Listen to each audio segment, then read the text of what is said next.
So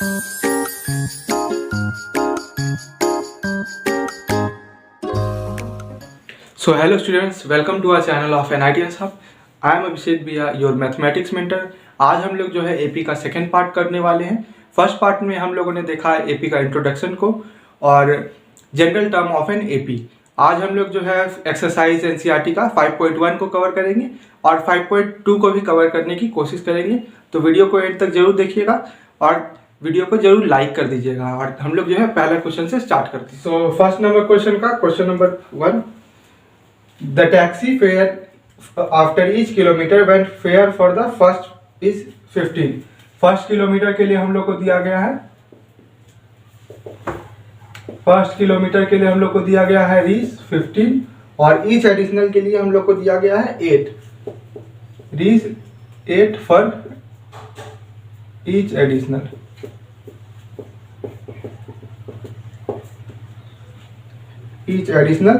तो हम लोग को जो सेकेंड किलोमीटर था हम लोग ऐसे निकाल सकते हैं. हम लोग का हो जाएगा 15 प्लस 8 दैट इज 23. उसी तरह थर्ड का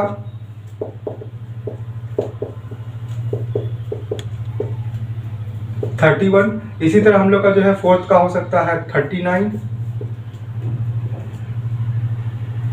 फोर्थ का 39 एंड सो ऑन. तो हम लोग देख रहे हैं कि रीच जो हम लोग का 15 है, 23 है, 31 है और 39 है. ये हम लोग का एपी है जिसका फर्स्ट टर्म हम लोग का 15 है, ए बराबर 15 और डी बराबर हम लोग का जो है 8 है. तो ये हम लोग का जो है सिंपली एपी में है. यही हम लोग को इसमें बताना था कि इसमें कौन सा एपी में है. तो पहला क्वेश्चन हम लोग का ओवर होता है. सेकेंड क्वेश्चन में इसको बोर्ड को पहले इरेज करते हैं फिर सेकेंड क्वेश्चन. इसका सेकंड नंबर क्वेश्चन फर्स्ट का सेकंड. इसमें बोला गया है कि the amount of air present in cylinder when vacuum removes 1/4 of the remaining air in the cylinder. तो हम लोग इसमें एज्यूम कर लेते हैं कि सिलेंडर का वॉल्यूम V लीटर है. तो फर्स्ट टाइम तो पहले वो V लीटर ही रहेगा. फिर पहली बार जब वो रिमूव करेगा तो 1/4 रिमूव कर देता है यानी कि 3/4 बचता है. तो 3V/4 बच जाएगा इसमें. फिर सेकेंड टाइम जब रिमूव करेगा तो फिर से 1/4 ऑफ इसका रिमूव करता है. रिमेनिंग का जो है 1/4 रिमूव करता है. तो रिमेनिंग जो है उसका 3/4 बचेगा. तो 3/4 of this value 3/4 of 3V/4. इसी तरह से जो है इसमें भी 3/4 ऑफ 3V/4. इसी तरह से जो है कंटिन्यू करते जाए. यहाँ पे हम लोग देख सकते हैं कि यहाँ पे जो है ये इसमें जो है कोई भी डिफरेंस जो है कांस्टेंट नहीं है. यहाँ पे जो अगर हम लोग निकाल के भी देख ले तो v minus 3V/4 that is V/4. But यहाँ पे जो है कुछ और आ जाता है, यहाँ पे और कुछ बदल जाता है. इसलिए ये जो है AP नहीं है, नॉट इन AP. तो हम लोग का जो है हो गया सेकंड खत्म. अब थर्ड में बोला गया है कि the cost of digging a well after every metre when it costs 150 for the first metre. तो फर्स्ट मीटर ये फर्स्ट क्वेश्चन के जैसा ही है. फर्स्ट मीटर के लिए जो है उसका कॉस्ट है रीज 150 और उसके बाद जो है हर मीटर के लिए वो 50 जो है और राइज करता है. तो नेक्स्ट के लिए हो जाएगा नेक्स्ट हम लोग का हो जाएगा 200. उसके बाद फिर हो जाएगा उसके बाद का हो जाएगा 250. तो इसी तरह से जो है ये हो जाएगा 150 200 250 एंड 300 एंड सो ऑन. तो यहाँ पे हम लोग देख सकते हैं कि एपी में है ए जो है हम लोग का 150 है और कॉमन डिफरेंस जो है हम लोग का वो 50 है. तो दिस इज इन एपी. इसको इरेज करके क्वेश्चन नंबर इसका फोर्थ को हम लोग लेंगे. 1 का question number fourth. The amount of money in account every year when 1000 rupees is deposited at compound interest of 8% per annum. So CI का simply formula होता है P into 1 plus R by 100 to the power time या years लिख सकते हैं या time in years. तो compound interest P हम लोग को दिया है, प्रिंसिपल अमाउंट दिया है 1000 रुपीज और इंटरेस्ट दिया गया है, रेट दिया गया है हम लोग को 8%. तो यहाँ पे हम लोग जो है लगा सकते हैं इसको तो पहला CI1 हम लोग इसको कह देते हैं CI फर्स्ट ईयर के लिए, तो वो हो जाएगा 1000 इंटू 1 प्लस 8/100 पे power 1। CI2 equals to 1000 into 1 plus 8/100 पे power 2। CI3 equals to 1000 into 1 plus 8/100 to the whole power 3। इसी तरह से ये कंटिन्यू करेगा। यहाँ पे अगर हम लोग CI1 और CI2 को कंपेयर करें तो यहाँ पे दिखाई दे रहा है कि ये जो 1 प्लस 8/100 का टर्म है वो इसमें मल्टीप्लाई हुआ, फिर इसमें वही टर्म मल्टीप्लाई हुआ तो ये आया। ये हम लोग का जो प्रॉपर्टी है ये GP फॉलो करता है, तो ये GP में है, लेकिन हम लोग से इसमें पूछा गया है कि AP में है या नहीं। तो ये जो है AP में नहीं है। इसका सिंपल आंसर यही है कि इसका कॉमन डिफरेंस कांस्टेंट नहीं है। तो यही हम लोग का सिंपल आंसर y में हम लोग इसमें लिख सकते हैं कि कॉमन डिफरेंस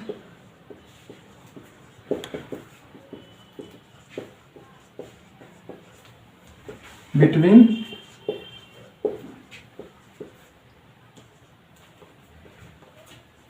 टू consecutive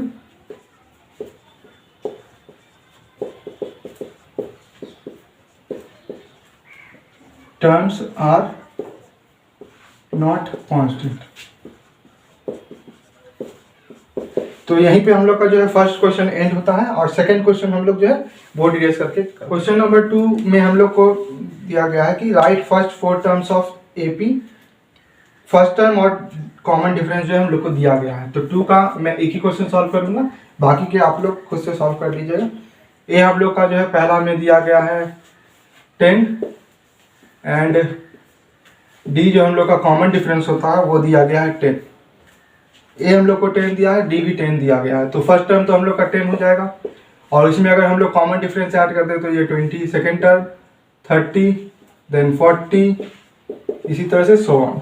और एक और मैं सॉल्व कर देता हूँ फोर्थ नंबर। इसमें हम लोग को दिया गया है A equals to -1 and D equals to 0। यहाँ पे हम लोग जो ये देख रहे हैं कि ये फोर्थ नहीं, ये -2 है और ये सेकेंड नंबर है हम लोग का। A बराबर -2 एंड D बराबर 0। यहाँ पे हम लोग देख सकते हैं कि D जो है हम लोग का 0 है, मतलब कि ये जो AP है वो कांस्टेंट AP है। -2 ये इसी तरह से बढ़ते नहीं रहेगा, ये चेंज सेम रह जाएगा -2। तो ये हम लोग का 2 क्वेश्चन हो गए। इसको इरेज करके थर्ड नंबर क्वेश्चन को करते हैं। क्वेश्चन नंबर 3 में दिया है AP दिया गया है और उसका फर्स्ट टर्म और कॉमन डिफरेंस बताना है। तो पहला क्वेश्चन 3 का 1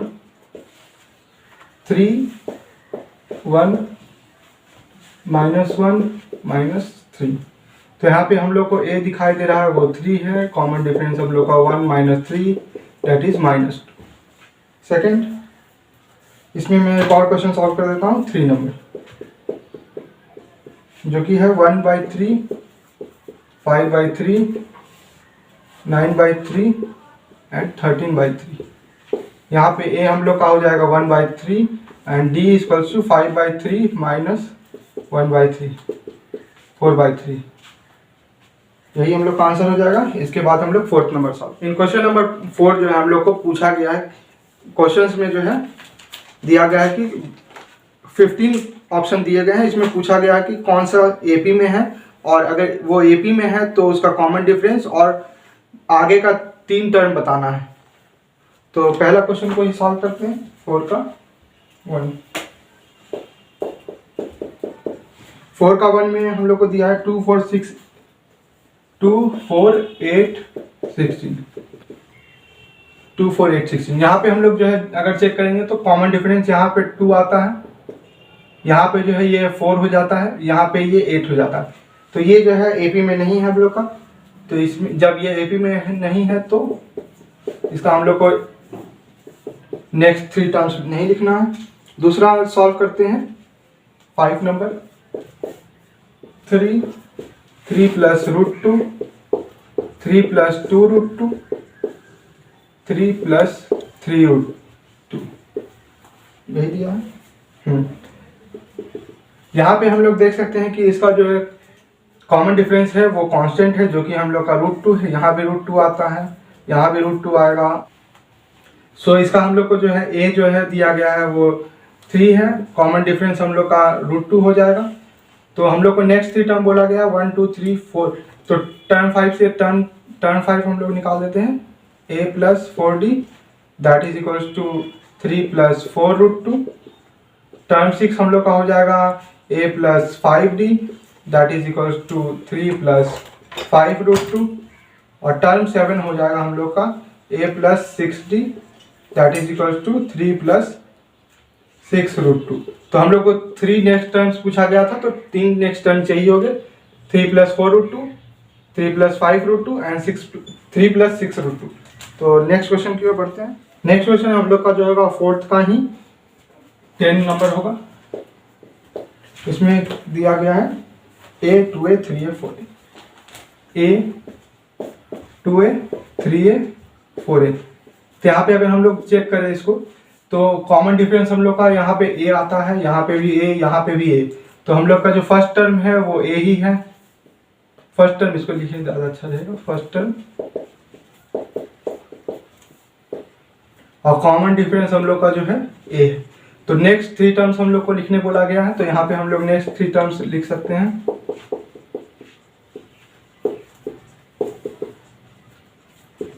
हम लोग का हो जाएगा 5a 6a एंड 7। फिर नेक्स्ट हम लोग का जो है क्वेश्चन नंबर 11। यहाँ पे हम लोग को क्वेश्चन में दिया गया है a square a cube a to the power 4। यहाँ पे हम लोग देख सकते हैं कि कॉमन डिफरेंस जो है ये जो है a से मल्टीप्लाई हो रहा है हर टर्म में। नेक्स्ट टर्म पाने के लिए हम लोग को पिछले टर्म में a मल्टीप्लाई करना पड़ रहा है। ये प्रॉपर्टी हम लोग का जीपी का है, तो इसलिए ये जो है एपी में नहीं है, एपी में नहीं है, इसलिए इसका हम लोग को जो है नेक्स्ट 3 टर्म्स नहीं निकालना है। तो इसको इरेज करते हैं, फिर नेक्स्ट करेंगे। नेक्स्ट हम लोग का जो है फोर्थ का ही क्वेश्चन नंबर 12 करते हैं। 4 का ही क्वेश्चन नंबर 12, जो कि इसमें दिया गया है √2 √8 √18 √32। √2 √8 √18 √32। अगर इसको हम लोग सिंप्लीफाई करें तो ये √2 हो जाएगा, यहाँ पे ये 2√2 हो जाएगा, यहाँ पे 3√2 हो जाएगा, यहाँ पे ये 4√2 हो जाएगा। इसको सिंप्लीफाई करने का सिंपल तरीका ये होता है कि जैसे कि √32 को हम लोग को सिंप्लीफाई करना है, तो √32 को हम लोग लिख सकते हैं 16 × 2। 16 जो है हम लोग का 4 बाहर आ जाएगा इसका, और ये 4√2, तो यहाँ पे यही हम लोग का आ गया। तो यहाँ पे हम लोग देख सकते हैं कि ये इसका जो फर्स्ट टर्म है वो हम लोग का √2 है, और कॉमन डिफरेंस भी हम लोग का जो है √2 ही है, क्योंकि 2√2 - √2 इक्वल्स टू √2। यहाँ भी 3√2 - 2√2 इक्वल्स टू √2, उसी तरह से यहाँ पे भी। तो हम लोग को नेक्स्ट 3 टर्म्स लिखना था, तो यहाँ पे हम लोग का जो नेक्स्ट 3 टर्म्स हो जाएगा, हम लोग का हो जाएगा 5√2 6√2 एंड 7√2। यहीं पे जो है लास्ट क्वेश्चन हम लोग कर लेते हैं, क्वेश्चन नंबर 15।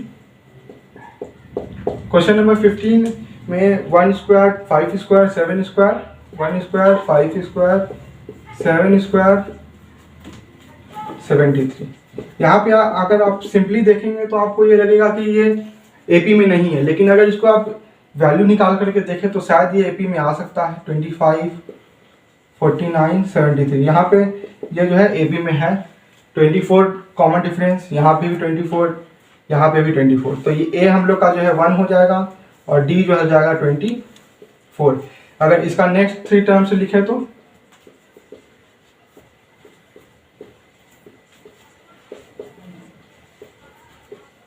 वो हो जाएगा 73 में अगर हम 24 ऐड कर दे तो 7 9 फिर 121 5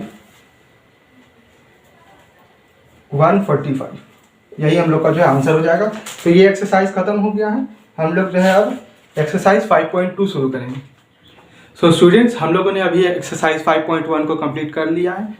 एनसीईआरटी के एक्सरसाइज 5.2 को स्टार्ट करने से पहले हम लोग जो है कुछ 1-2 पॉइंट्स को पढ़ लेते हैं, उसके बाद फिर हम लोग जो है वो कंटिन्यू करेंगे। जैसे कि हम लोग को कभी कभी कुछ क्वेश्चंस में पूछ दिया जाता है कि nth टर्म फ्रॉम इंड बताना है, तो उसके लिए हम लोग जो है क्या प्रॉपर्टी अप्लाई करेंगे या कैसे हम लोग जो है उसको कंटिन्यू करेंगे, तो उसी को अभी पहले हम जो है देख लेते हैं। जैसे कि हम लोग से पूछा जाए कि फर्स्ट टर्म दिया गया है, कॉमन डिफरेंस दिया गया है और लास्ट टर्म भी दिया गया है। हम लोग से पूछा गया है कि nth टर्म फ्रॉम एंड,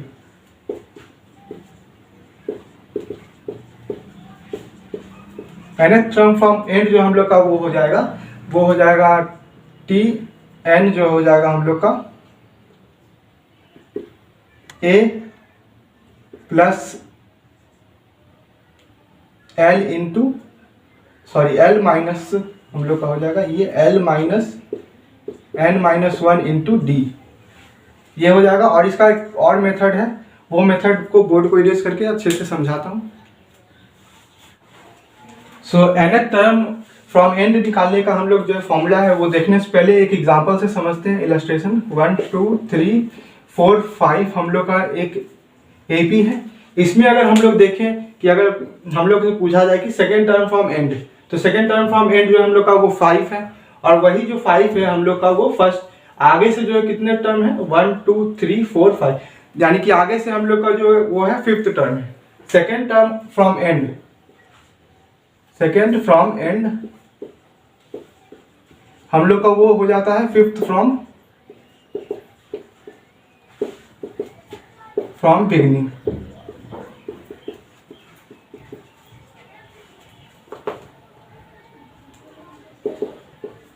तो सेकेंड टर्म फ्रॉम एंड जो हम लोग का वो हो जाता है फिफ्थ टर्म फ्रॉम बिगिनिंग। तो nth टर्म जो हम लोग का हो जाएगा nth टर्म, इसी तरह से यहाँ पे हम लोग देख रहे हैं कि ये सेकेंड टर्म जो है ये इसमें जो फॉर्मूला यूज होता है total number of terms 6 minus हम लोग का जो है ये 2 जितना टर्म नंबर है लास्ट से और प्लस 1 करेंगे तो यही हम लोग का जो है फिफ्थ टर्म हो जाएगा। तो इसी तरह अगर हम लोग एक n के लिए डिराइव कर लें तो nth term from and, nth term from and जो हो जाएगा कैपिटल N जो हम लोग का टोटल नंबर ऑफ टर्म्स होगा। टोटल नंबर ऑफ टर्म्स कितना है n minus small n plus 1, this term from beginning, this term from beginning.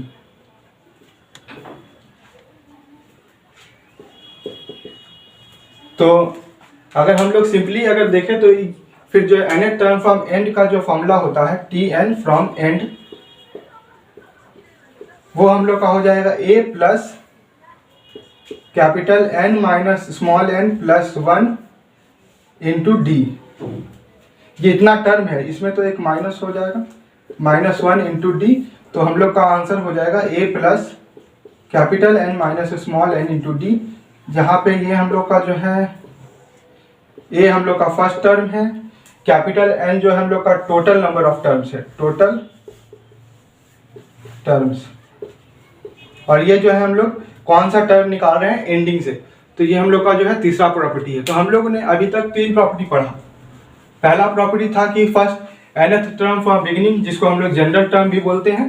Second हम लोगों ने पढ़ा कि nth टर्म फ्रॉम एंड, जिसमें हम लोग को लास्ट टर्म दिया गया है। nth टर्म फ्रॉम एंड का 2 फॉर्मूला है, एक फॉर्मूला हम लोग को लास्ट टर्म यूज करके बनाया है और एक जो है हम लोग फर्स्ट टर्म यूज करके बनाए हैं। तो लास्ट टर्म को अगर यूज करें, लास्ट टर्म को यूज किया जाए तो उसका जो nth टर्म फ्रॉम एंड हो जाएगा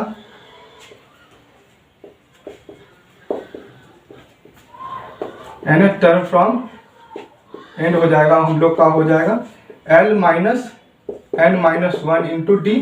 और अगर हम लोग जो है दूसरा प्रॉपर्टी यानी कि फर्स्ट टर्म से निकालें, फर्स्ट टर्म हम लोग को दिया गया है, तो ये हो जाता है a plus capital N minus small n into D, जहाँ पे कैपिटल N हम लोग का जो है टोटल टर्म्स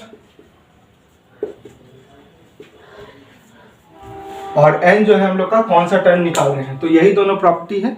तो हम लोग जो है इस वीडियो, पहले आप लोग जो है इसको नोट कर लीजिए। सो हम लोग इस वीडियो को यहीं पर एंड करते हैं। नेक्स्ट वीडियो में हम लोग जो है एक्सरसाइज 5.2 से कंटिन्यू करेंगे।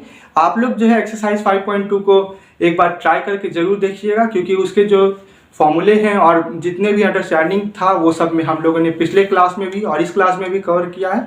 तो अगर आपको ये वीडियो पसंद आया हो तो वीडियो को लाइक कर दीजिएगा, चैनल को सब्सक्राइब कर दीजिएगा और बेल आइकन को जरूर दबा दीजिएगा ताकि आप नोटिफाइड रह सकें।